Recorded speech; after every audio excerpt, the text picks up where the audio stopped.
வணக்கம் நண்பர்களே. சமீப காலமாக சில ஜாதகங்களை பார்த்து கொண்டு வரும்போது நிறைய ஜாதகர்கள் வியாபாரம் செய்யும் போதும் சரி, வீடு கட்டும் போதும் சரி, இல்லை புதுசாக ஏதாவது ஒரு சொத்து வாங்கும் போதும் சரி, அப்போல்லாம் யாரும் ஜாதகம் பார்க்காம விட்டுறாங்க.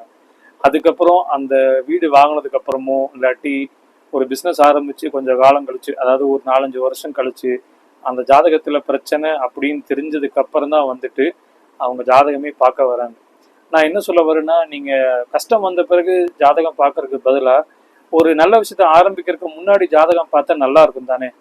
ஏன்னா நீங்க இழந்து போறது பல லட்சம் இல்லை பல கோடிகள். ஏன்னா சில பேர் வந்து பாத்தீங்கன்னா, நான் 10 கோடி லாஸ் பண்ணிட்டேன் ஷேர் மார்க்கெட்ல, 6 கோடி தான் பிசினஸ் லாஸ் பண்ணிட்டேன், நான் போட்ட இன்வெஸ்ட்மெண்ட் காசு தான் நான் நிறைய லாஸ் ஆகினேன் அப்படின்னு சொல்லிட்டு சொல்லிக்கிறாங்க. இதுல பெருமைப்படுறதுக்கு ஒண்ணுமே இல்லைங்க. ஏன்னா நீங்க எங்களுக்கு கொடுக்க போறது 1000 2000 அந்த மாதிரி தான் இருக்கும். சரிங்களா? ஸோ அதை நீங்க யோசிச்சுட்டு எதா இருந்தாலும் பண்ணுங்க. நன்றி, வணக்கம்.